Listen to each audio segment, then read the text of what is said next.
शक्ति वेद माता और परम पूज्य गुरुदेव के श्री चरणों में दंडवत प्रणाम करते हुए आइए प्रसंग को आगे बढ़ाते हैं। गुरुदेव कहते हैं कि बोलने, बात करने आदि वाणी प्रधान प्रक्रियाओं में सबसे अधिक प्राणवायु का व्यय होता है। जितनी थकान दिन भर काम करने में नहीं आती, उससे कहीं अधिक थकान 1 घंटे लगातार बात करने में आ जाती है। यही कारण है कि वाणी प्रधान अध्यापक, प्रवचन, भाषण, प्रचार तथा वकालत आदि का पेशा करने वालों का स्वास्थ्य प्राय संतोषप्रद नहीं रहता। अधिक बोलना या अधिक जोर से बोलना स्वास्थ्य के लिए बहुत खतरनाक है। जोर जोर से आलाप भरकर गाने वाले, चीख चीख कर भाषण देने वाले, उत्तेजित होकर चिल्ला उठने वाले लोग अपने स्वास्थ्य को शीघ्र ही चौपट कर लेते हैं। थोड़ी देर बोलने के बाद ही शरीर में शिथिलता और मस्तिष्क में पीड़ा हो जाती है। तब उसको दूर करने के लिए घंटों तक मौन रहकर आराम की आवश्यकता होती है।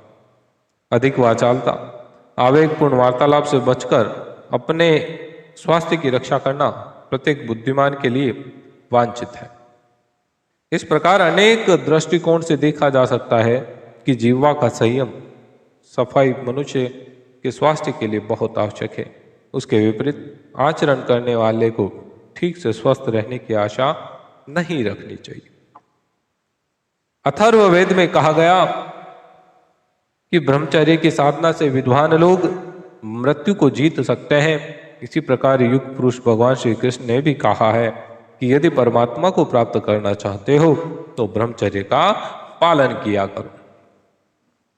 उपयुक्त 2 सूक्तों में यदि हम बात करें तो हमें 2 शिक्षाएं मिलती हैं। पहली यह कि ब्रह्मचर्य से मनुष्य को आयुर्बल मिलता है, अकाल मृत्यु नहीं होती, इच्छानुकूल मृत्यु होती है। दूसरा, ब्रह्मचर्य अर्थात ब्रह्म की, सत्य की शोध में चर्या, तत्संबंधी आचरण, ये दोनों ही बातें ऐसी है जिनकी सत्यता को भारतीय संस्कृति के प्रादुर्भाव काल से अब तक लोग मानते आए हैं। देश, काल और परिस्थिति के अनुकूल ईश्वर प्राप्ति की साधना में अंतर आ सकता है, किंतु ब्रह्मचर्य किसी न किसी स्थिति में प्रत्येक विधि के साथ आवश्यक कहा गया। ये बातें ज्ञान और विज्ञान की ठहरी, किंतु व्यवहारिक जीवन और सांसारिक कार्यक्रमों में जिस शक्ति और स्वास्थ्य, मेधा, बुद्धि की आवश्यकता पड़ती है, उसके लिए भी ब्रह्मचर्य उतना ही आवश्यक है जितना पहली 2 स्थितियों में था। गृहस्थ जीवन में जिस सुख की कल्पना की जाती है उसका श्रेय बहुत कुछ ब्रह्मचर्य व्रत को ही कह सकते हैं। मनुष्य विचारशील प्राणी है, उसे अपना आगा पीछा, हित अहित सोचकर चलने की क्षमता प्राप्त है। मनुष्य जीवन के सुख प्राप्त करने के लिए जीवन को सुव्यवस्थित न रखे तो सुख की कितनी ही कामना करे, दुख ही भोगना पड़ता है।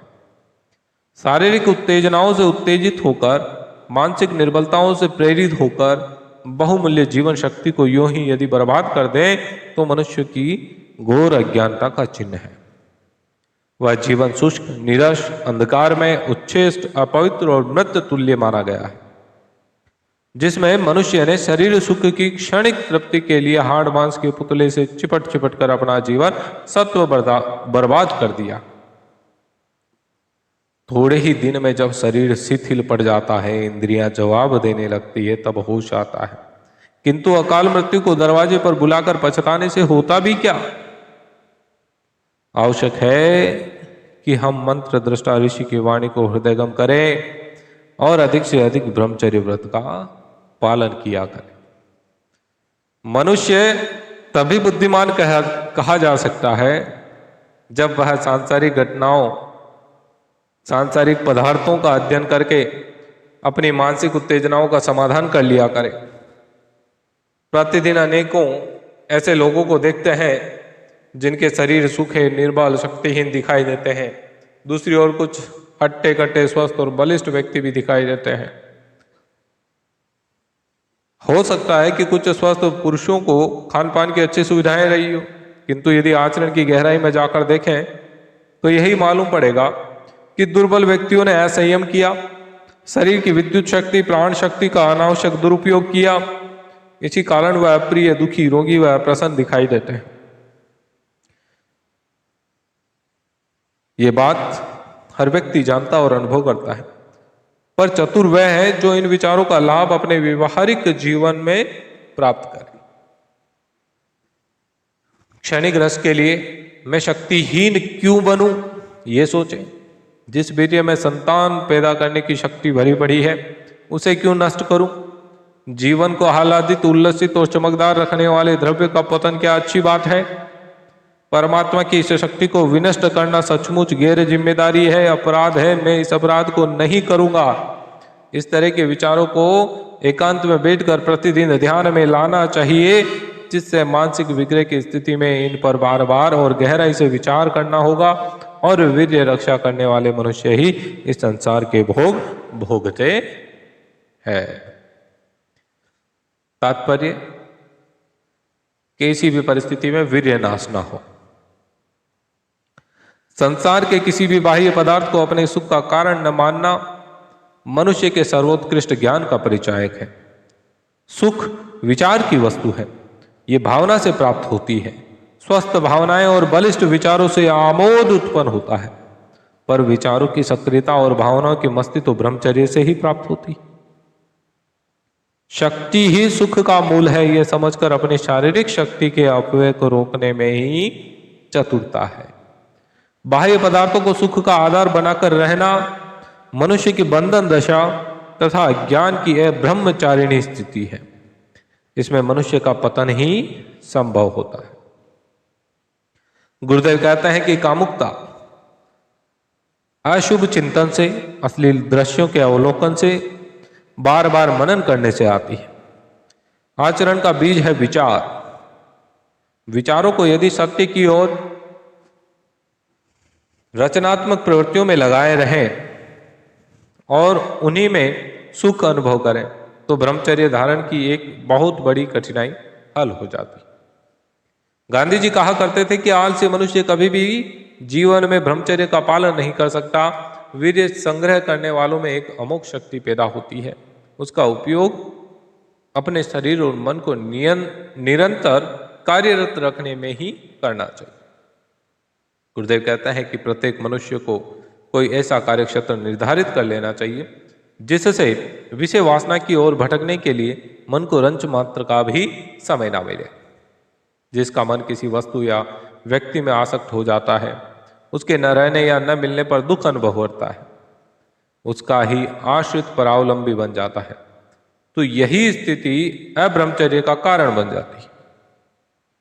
अपने आत्मा के स्वरूप को सदैव ध्यान में रखकर आत्म तृप्ति की अवस्था में जीवन क्रम चलाना चाहिए, तभी ब्रह्मचर्य की नैष्ठिक स्थिति प्राप्त की जा सकती है। स्त्री पुरुष के शरीरों की भिन्नता, स्त्री सौंदर्य के प्रति आकर्षण से मनुष्य के विचार में उत्तेजना आती है।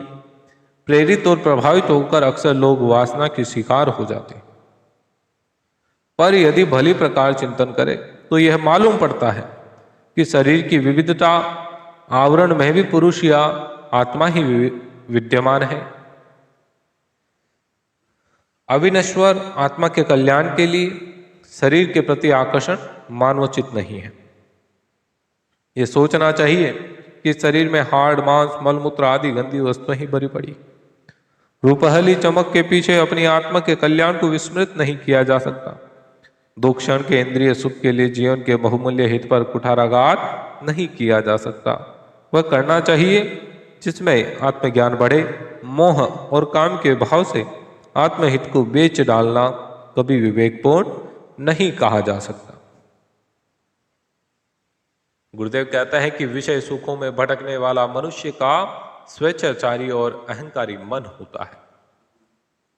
मनोनिग्रह की समस्या ब्रह्मचर्य पालन की प्रमुख समस्या है। इसके लिए ऊंचा आदर्श सामने रखना और उसके लिए संयमी जीवन का आचरण करना मनोनिग्रह का सर्वोत्तम उपाय है। यह उपाय उन्हें ही लाभ दे सकता है जो कुछ विचारशील है, जिन्होंने मनुष्य जीवन को नाशवान समझकर कुछ स्वार्थों को ठुकरा देने का साहस पैदा किया है। सामान्य व्यक्तियों के लिए मन को वशवर्ती बनाने के लिए आहार शुद्धि पर अधिक ध्यान देना चाहिए। मन वस्तुतः आहार की सूक्ष्मतम अवस्था का नाम है। इसीलिए तो कहते हैं कि जैसा खाएंगे अन्न वैसा होगा मन। जैसा लोगों का आहार होता है वैसा ही उनका मन भी और उनके आचरण भी होते हैं। प्रत्येक मनुष्य को अपने आहार पर काबू रखना चाहिए। भोजन केवल शरीर रक्षा, प्रसाद और औषधि के रूप में ही ग्रहण किया जाना चाहिए। अधिक कड़वे, तीखे, बासी भूसे, मिर्च मसालेदार, चटपटे भोजन की आवश्यकता, उपयोगिता स्वास्थ्य और आरोग्य की दृष्टि से सही नहीं मानी गई। आध्यात्मिक दृष्टि से तो ऐसे भोजन का कुछ महत्व ही नहीं।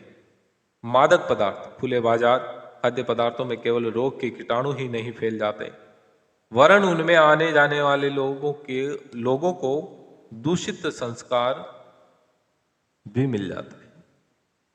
ब्रह्मचर्य मनुष्य जीवन के सभी लौकिक और पारमार्थिक सुखों का साधन है।